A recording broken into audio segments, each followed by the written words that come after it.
ప్రైస్లా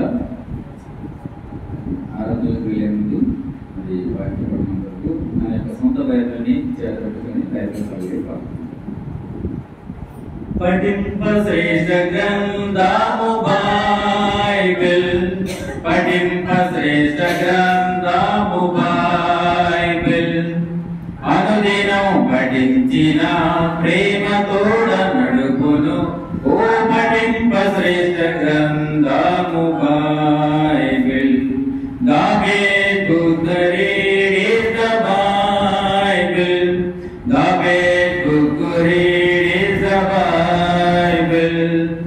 If you read every day, if you help you all the way, oh the best book to read is the Bible.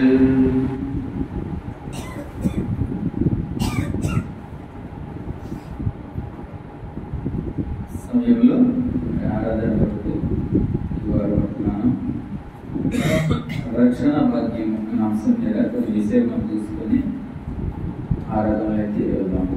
కీర్తన 91 కీర్తన 91 కీర్తన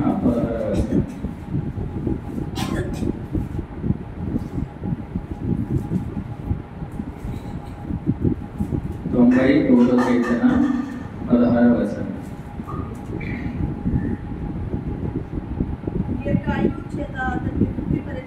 దీర్ఘాయువు చేత అతనిని తృప్తిపరిచెదను, నా రక్షణ అతనికి చూపించెదను. సహాయం కొరకు చిన్న ప్రార్థన. మహాపరిశుద్ధుడవు గణుడవు సకల ఆశీర్వచనములకు కారణభూతుడైన మా యేసయ్య, మీ కృపాకు చెన్న బట్టి మీరు చూపించిన గొప్ప ప్రేమ ఆదిత్య ధన్యతను బట్టి వందనాలు.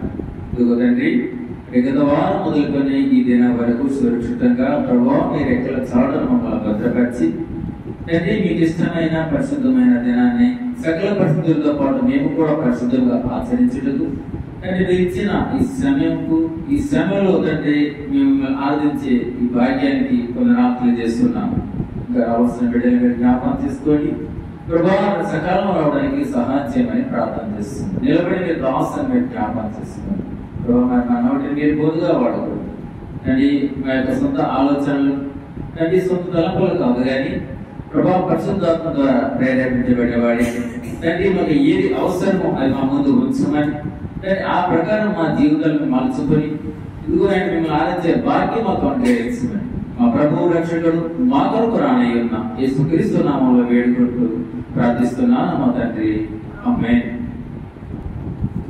రక్షణ భాగ్యం 91 కీర్తన 16వ వచనం.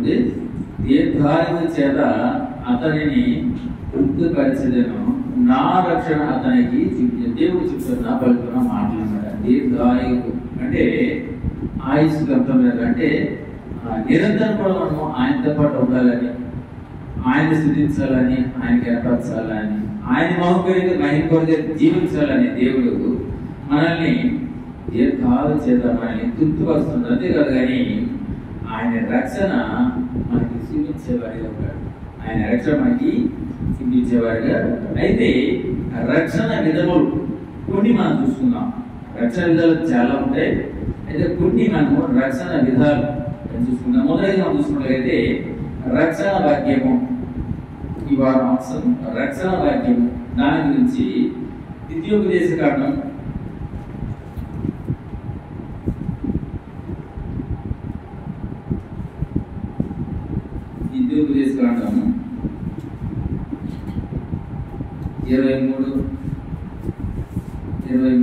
33వ అధ్యాయము 29 29వ వచనం. ద్వితీయోపదేశకాండం 33. ఇశ్రాయేలు నీ భాగ్యం ఎంత గొప్పది, యెహోవా రక్షించిన నిన్ను పోలిన వాడెవడు. ఆయన నీకు సహాయకరమైన ఏడము, నీకు ఔన్నత్యమును కలిగించు ఖడ్గము. నీ శత్రువులు నీకు లోబడినట్లుగా వారు వేషము వేదురు. వారి ఉన్నత స్థలములను త్రొక్కిదువు. నీవు వారి ఉన్నత స్థలములను త్రొక్కెదవు. దేవుడు చెప్తున్న మాట అంటే ఇక్కడ ఇశ్రాయేలు ప్రజలను ఉద్దేశించి దేవుడు చెప్తున్న మాటలు వాడు ఏమంటారంటే నీ భాగ్యం ఎంతో గొప్పదట. ఇప్పుడు గొప్పదట, ఆయన రక్షణ ఎవరైతే పొందుకుని ఉంటారు చూడండి, తీసుకెళ్ళి యెహోవా రక్షించిన నిన్ను పోలిన వాడెవరు? నీకు కోట్లు ఉండొచ్చు, అధికారం ఉండొచ్చు, నీకు సమాజం మధ్య పేరు ఉండొచ్చు, ప్రఖ్యాత ఉండొచ్చు, కానీ నీకు అధిక సంతానం ఉండొచ్చు, ధనం ఉండొచ్చు, కానీ రక్షణ భాగ్యము ఎవరైతే ఆయన రక్షణ భాగ్యాన్ని పొందుకుంటున్నారో వారికి సరైన సరిసాటి లేదా వారికి సమానులు అలాంటి వారితో మనకు పోలిక. సాధారణంగా యేసు క్రైస్తవులు అంటే గౌరవ సమాజంలో ఉంది. అంటే కొంతమంది తెలిసి తెలియక చేస్తున్న చిన్న చిన్న పొరపాట్ల బట్టి అసలు దేవుని దృష్టించే వారిగా సమాజం మారిపోతూ వస్తుంది. అయితే క్రైస్తవులు అంటే చాలా మందికి నమ్మకం. ఎందుకంటే 5వ సమాజమే నామకు సాక్ష్యం ఇచ్చింది, మీ క్రైస్తవులు గొప్పవారయ్యా, మంచివారయ్యా. ఎవరు కొంతమంది ఉంటారు కారణం.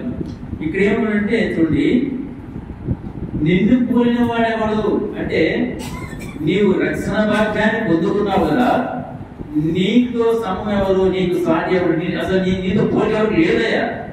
ఎవరైతే దేవుని పిల్లలుగా, దేవుని బిడ్డలుగా, ఆయన జనంగా, ఆయన సంఘంగా గుర్తింపు దేవుని దృష్టికి కలిగి ఉన్నారు, అటువంటి వారితో ఇంకెవరికి కూడా సాటి లేదు.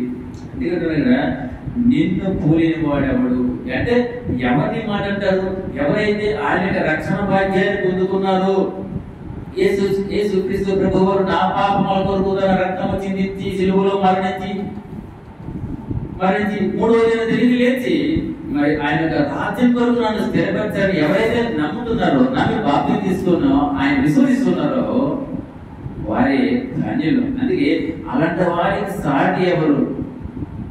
అలాంటి వారితో పోలిక ఎవరికి లేదు. అందుకేంటంటే ఎవరైతే రక్షణ భాగ్యాన్ని పొందుతున్నారో మరి నీలాంటి వారితో మాకు పోలిక లేదు. అసలు నేను పోలిన వారికి ఎవరు అంటే రక్షణ భాగ్యం ప్రతి ఒక్కరు కూడా దేవుని బిడ్డలు, వారికి సమూహం లేవంటే ఆయన నీకు సహాయమైన కేడము.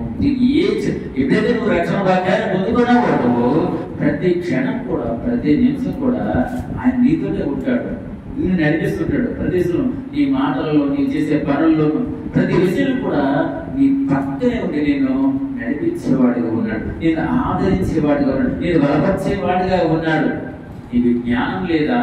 ఆయన తనకున్న జ్ఞానం బట్టి నేను నడిపించేవాడిగా ఉన్నాడు. నీకు బలం లేదా? ఆయనకున్న బలం బట్టి నేను బలపరిచేవాడిగా ఉన్నాడు. ప్రతి విషయం కూడా నీకు సహాయం చేస్తూ వస్తున్నాడు. అందుకే ఆయన మనకి కేటుమై ఉన్నాడు. ఆయన గొప్పతనాన్ని అవగతించగలరు. అందుకని ఆయన అమృత్యాన్ని బట్టి మనము ఆయన ఆరాధించాలి. ఆయన గొప్పతనాన్ని బట్టి మనం ఆరాధించాలి. కనుక ఈ సమయంలో అంటే రక్షణ విధులు మొదలంటే రక్షణ భాగ్యము అంటే అటువంటి ఎవరైతే ఆయన రక్షణ కలిగి ఉన్నారో, ఆ రక్షణ భాగ్యాన్ని పొంది ఉన్నారో వారికి ఎవరు సమం లేదు. అటువంటి రక్షణ పొందుకున్న నీవు నేను ఈరోజు దేవుని మనం ఆరాధించేవారిగా ఉండాలి, ఆయన్ని కనపరిచేవారిగా ఉండాలి. అటువంటి గొప్ప భాగ్యం, అటువంటి ధన్యత ఎవరికి ఉంది? ఈ సమయంలో మనం దేవుని ఆరాధిస్తున్నామో ఇదే సమయంలో దేవుని అడిగిన ప్రజలు మరి దేవునికి వ్యతిరేకమైన కార్యాలు చేస్తూ మరి వారి ఇష్టానుసారంగా జీవిస్తున్నట్టు మన అందరికీ తెలుసు. కానీ వారికి మనకున్న రక్షణ భాగ్యము మనతో వారికి సమం కాదు, మనతో వారికి పోలిక కాదు. ఎందుకు? మనం దేవుని పిల్లలం అంటే దేవుని కనపరిచేవారు, దేవుని మహిమపరిచేవారు, దేవుని వరకు మనము శ్రమను అనిపిస్తూ జీవించేవారు. అందుకే నీతో పోలిక ఎవరయ్యా? ఎవరితో పోలిక అంటే ఎవరైతే రక్షణ భాగ్యాన్ని పొందుకున్నారో వారితో పోలిక. ఇది మొదటి రక్షణ భాగ్యం. అటువంటి భాగ్యం పొందుకుని మనం దేవుని ఈ రోజు మనం ఆరాధించేవారు. రెండోది మనం చూసుకున్నట్లయితే రక్షణ పాత్ర. రెండోది రక్షణ పాత్ర. చూడండి 116 కీర్తన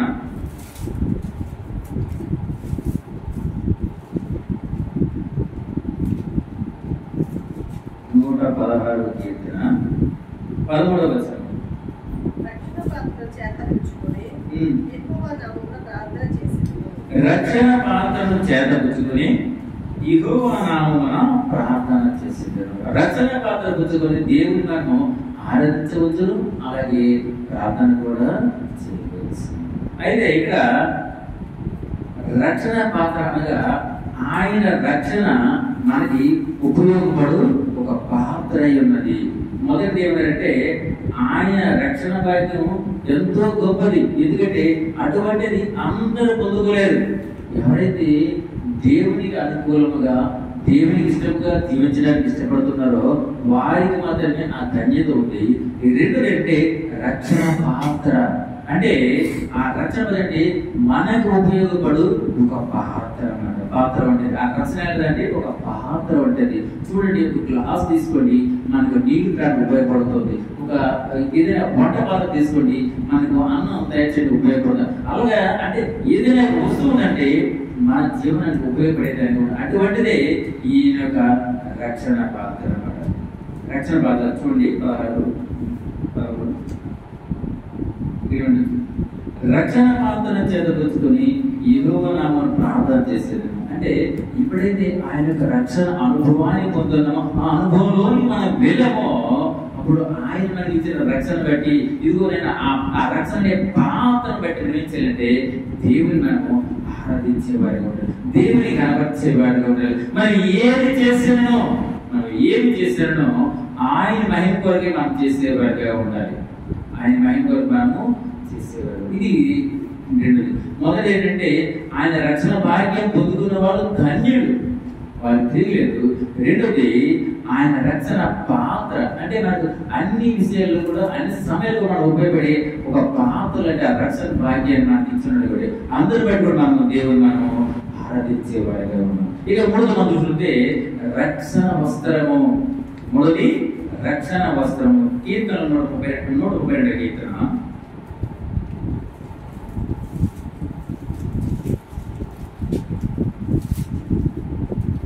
132 కీర్తన 16వ వచనం.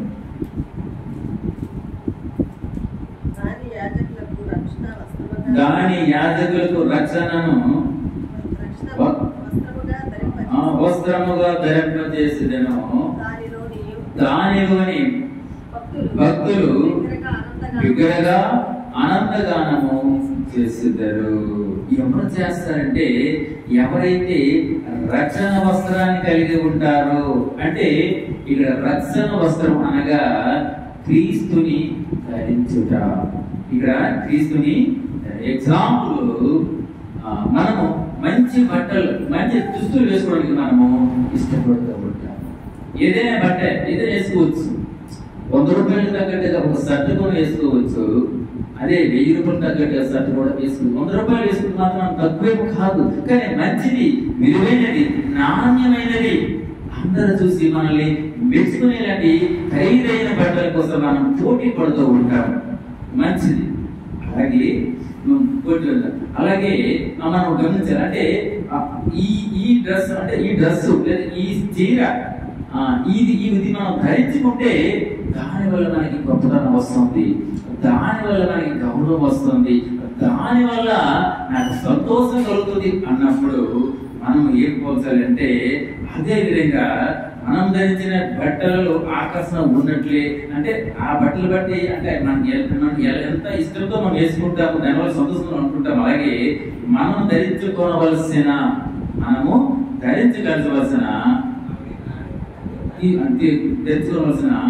క్రీస్తులో కూడా ఆ రక్షణ భాగ్యం ఉందని మరి ఆ రక్షణ మనం గ్రహించేవారుగా ఉండాలి. అంటే బట్టలు వేసుకుంటే మనకి ఎంత హుందాతనం, ఎంత గౌరవం వస్తుందో, సంతోషంగా మనం ఆశిస్తున్నామో, ఆశపడుతున్నామో, క్రీస్తు అనే ఆ వస్త్రాన్ని కూడా మనం వేసుకుంటే ఆ గౌరవం వేరు, ఆ సంతోషం వేరు. అది దేవుని తోడి ఉంటుంది. దేవుని బిడ్డలుగా మనకి రక్షణకి అవసరం ఇస్తుంది అన్నమాట.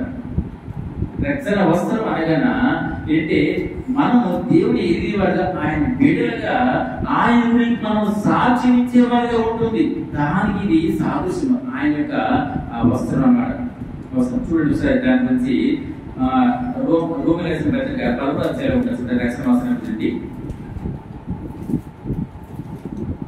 రోమిలకు రాసిన పత్రిక 13వ అధ్యాయము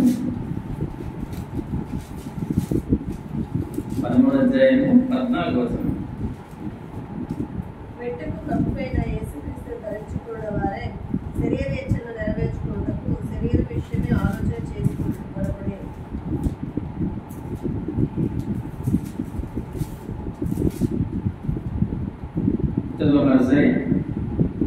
మెట్టుకు ప్రభువైన యేసుక్రీస్తును ధరించుకునే వారై శరీరేచ్ఛలను నెరవేర్చుకునేటప్పుడు శరీర విషయాన్ని ఆలోచన చేసుకోకూడదు. కేవలం మన శరీరాన్ని కొరకు మనం ఆ శరీరాన్ని సంతోషపరచుకోవడం కోసం మనము వేసుకుంటున్నామా?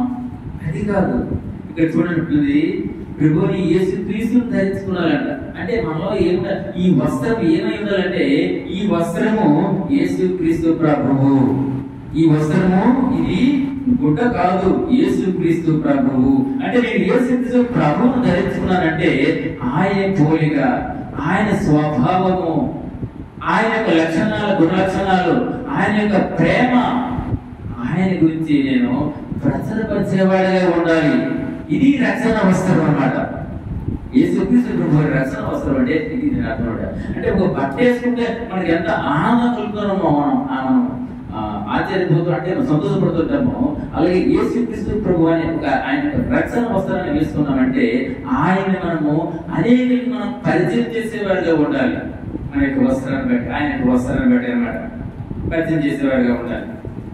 ఇంకా ఎలా ఉండాలంటే క్రీస్తుని ధరించిన మనము తిరిగి అంటే ఎప్పుడైతే ఈ క్రీస్తు అనే ఈ వస్త్రాన్ని ధరించామో తిరిగి మనం పాపంలో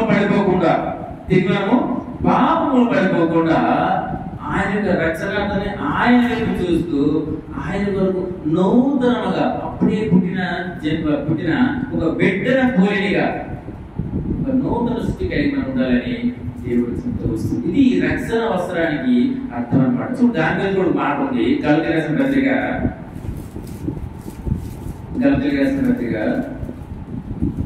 3వ అధ్యాయము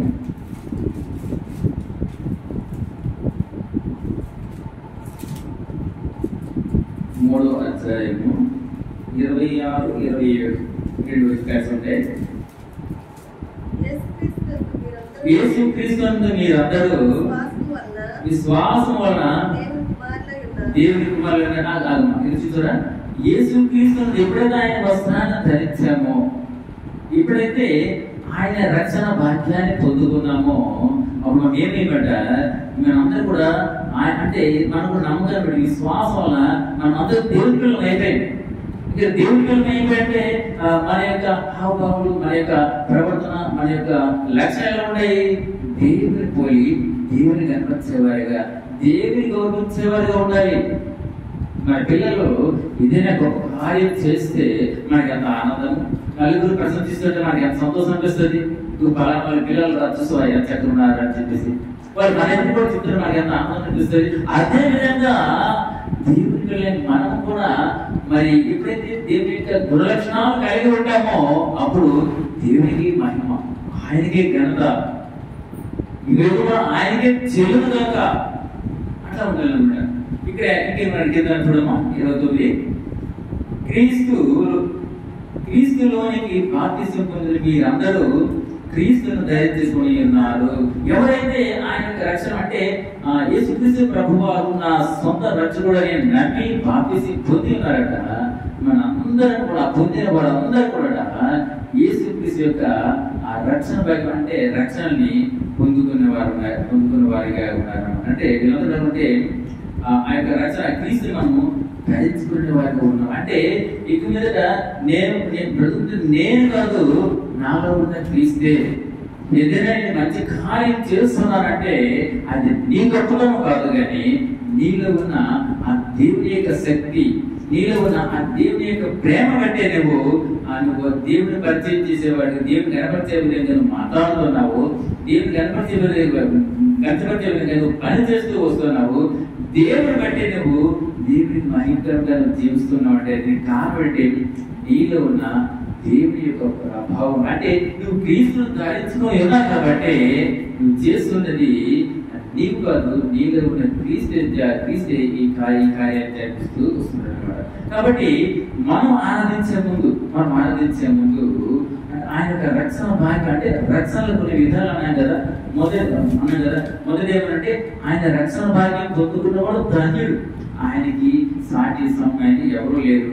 రెండోది ఆయన రక్షణ పాత్రను పొందుకున్నవాడు ఇంకా ధన్యుడు. ఆ పాత్ర పెట్టాము దేవుని ఆరాధించేవారు. మూడోది అంటే ఆయన యొక్క వస్త్రాన్ని, యేసుక్రీస్తు ప్రభువు యొక్క ఆ రక్షణ వస్త్రాన్ని ఎప్పుడైతే ధరించుకుని ఉంటామో మనకి ఇటువంటి కూడా శ్రమలు కానీ లేకపోతే పాపం అనేది అంటకుండా మనం పవిత్రంగా జీవించేందుకు అది ఉపయోగపడుతూ వస్తుందంట. మరి నాలుగోది మనం చూసుకున్నట్లయితే చూడండి రక్షణ ఆధారం. నాలుగోది రక్షణ ఆధారం. చూడండి కీర్తనలో 118 కీర్తన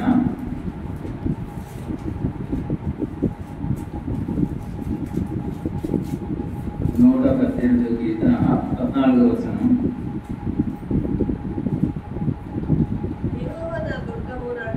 యెహోవా నా దుర్గము నా గానము, ఆయన నాకు రక్షణాధారమయ్యను. దేవుడు మనకి దుర్గము, నా గానము, నాకైనా రక్షణాధారమై ఉన్నాడు. ఆయన మనకి ఏంటంటే మనకు ఏ కుదువ లేని రక్షణ ఆధారమై ఉన్నాడు. రక్షణ ఆధారం అని అంటే నాతో ఉన్నాడు, నా వెనకే ఉన్నాడు, నాతోనే ఉన్నాడు, నన్ను నడిపిస్తూ ఉన్నాడు. శ్రమలలోనూ సమస్యలలోనూ బాధల్లోనూ వ్యాధులను ప్రతి విషయంలో కూడా నన్ను తప్పిస్తూ నన్ను ఆనందింపజేసేవాడిగా, నన్ను బలపరిచేవాడిగా, నన్ను ఆయన కుమారునిగా సాక్షులుగా ఆయన నాతో ఉండి ప్రతి విషయానికి ఆయన ఆధారమై ఉన్నాడు. ఈ రోజు నేను సంతోషంగా ఉండగలుగుతున్నాండి నా దేవుడే. ఈ రోజు నేను పరిశుద్ధంగా జీవించగలుగుతున్నాండి నా దేవుడు. అంటే ప్రతి దాని కూడా ఆయన నాకు ఆధారం. ఆయన మనకి ఆధారం, అంటే రక్షణ ఆధారం. ఆయన మనకి ఆధారమై ఉన్నాడు, మనకు ఆదాయం ఉన్నాడు. నాలుగోది ఇక 5 చూసుకుంటే రక్షణ దినము. 5 రక్షణ దినము. 2 కొరింథీ 6వ అధ్యాయం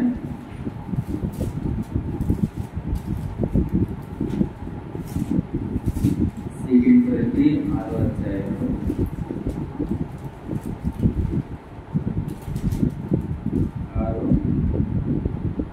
2వ వచనం. అనుకూల సమయమందు నీ మొరను ఆలకించితిని, రక్షణ దినమందు నిన్ను ఆదుకుంటేని అని ఆయన చెప్పుచున్నాడు కదా. ఇదిగో ఇప్పుడే మీకు అనుకూలమైన సమయము, ఇదిగో ఇదే రక్షణ దినము. రక్షణ దినం సాధారణంగా మరి చాలా మంది అంటుంటారు, ఎందుకని వేరొకరికి చాలా పండుగలు ఉన్నట్టుగా క్రైస్తవులు కూడా కొన్ని పండుగలు ఉన్నాయి. క్రిస్మస్ అనేసి, ఇంకా గుడ్ ఫ్రైడే, ఈస్టర్ డే, ఇంకేవో కొన్ని కొత్త పండుగలు కూడా ఏర్పాటు చేసుకుంటుంటారు. కానీ మనకి నిజమైన పండుగ ఎప్పుడంటే ఏ రోజు ఆయన రక్షణ భాగ్యాన్ని పొందుకొని ఆయనకి సాక్షిగా జీవిస్తున్నాము, అంటే మారు మనసు రక్షణ అనుభవంలోకి వచ్చామో ఆ దినమే మనకి పండగ దినం.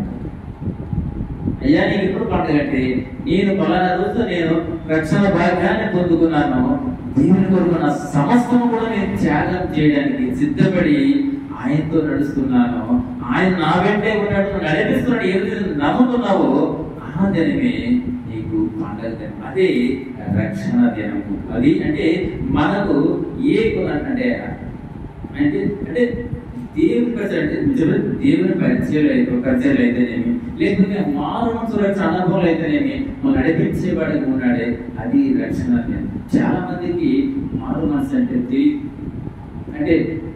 తెలియదు, అంటే వాళ్ళు తెలియపరిచేవారు ఉండాలి. చాలా మంది మారు మనసు రక్షణ పొందావనంటే బాప్తి తీసుకున్నాను చెప్తున్నారు, మారు మనసు పొందావంటే బాప్తి తీసుకున్నాను అంటారు. చాలా చెప్తారు కానీ ఆ మారు మనసు జీవితం వారి జీవితాల్లో కనిపించడం లేదు. ఎప్పుడైతే మనం మారు మనసు యొక్క రక్షణ అనుభవం మనం పొందుతామో అదే గొప్ప రక్షణ దినం. ఆ దినాన్ని అంటే ఆ దినాన్ని దేవుడు నన్ను ఎన్నుకున్నాడు, ఆయన ఏర్పాటు చేసుకున్నాడు, ఆయన కుమారుడు, ఆయన జంతువు, ఆయన జనంగా నన్ను నిర్మించాడని మనం నమ్మాలి. నమ్మి బాధ్యత తీసుకున్నవాడే రక్షణ పొందుతాడని దేవుడు హెచ్చరిస్తూ వస్తున్నాడు అనమాట. అది రక్షణ దినం. ఇక మనం ఆలోచిస్తున్నట్లయితే రక్షణానందం, రక్షణలో ఆనందం. చూడండి 51వ కీర్తన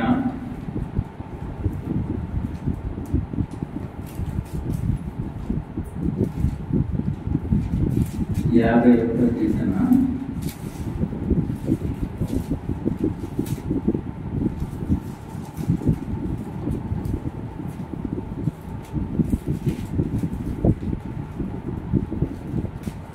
51వ కీర్తన 12వ వచనం.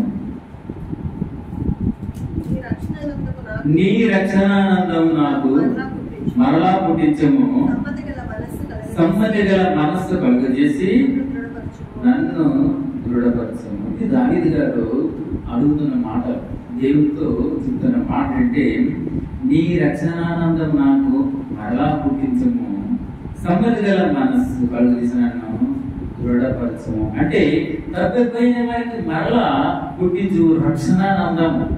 ఎవరైతే దేవుని ఎరిగి పడిపోయారో, ఎవరైతే క్రైస్తవుని చెప్పుకుంటూ దేవుని విరుద్ధంగా పనులు చేస్తూ పడిపోయినారో అటువంటి వారిని మళ్ళీ దేవుడు పట్టుకుంటే వారు మళ్ళీ రక్షింపబడితే అది గొప్ప ఆనందం. అది రక్షణానందం, అది గొప్ప దినం.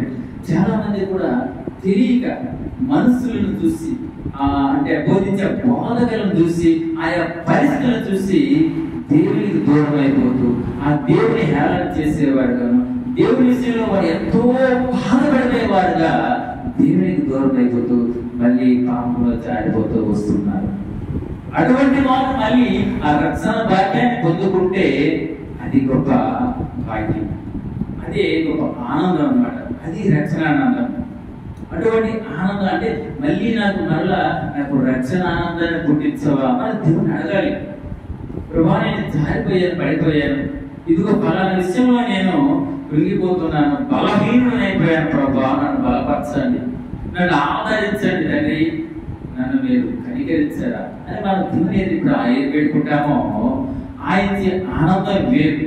ఈ లోకంలో మనం పొందుకున్న ఆనందము అది కేవలం తాత్కాలికం, కానీ ఆయనతో ఉన్న మనకు అనుబంధము, ఆయనతో మనకున్న ఆ యొక్క సహవాసము ఎంతో ఆనందకరమైనది, సంతోషకరమైనది.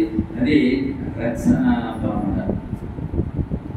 ఇంకా చివరికి మనం చూసినట్లయితే రక్షణ దుర్గము. రక్షణ దుర్గం 7వ రక్షణ దుర్గం. చూడండి 95వ కీర్తన 95వ కీర్తన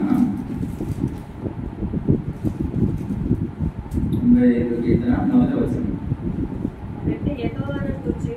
రండి యెహోవాను గూర్చి ఉత్సాహధ్వని చేయుదము, మన రక్షణ దుర్గమును బట్టి సంతోషగానము చేయుదము.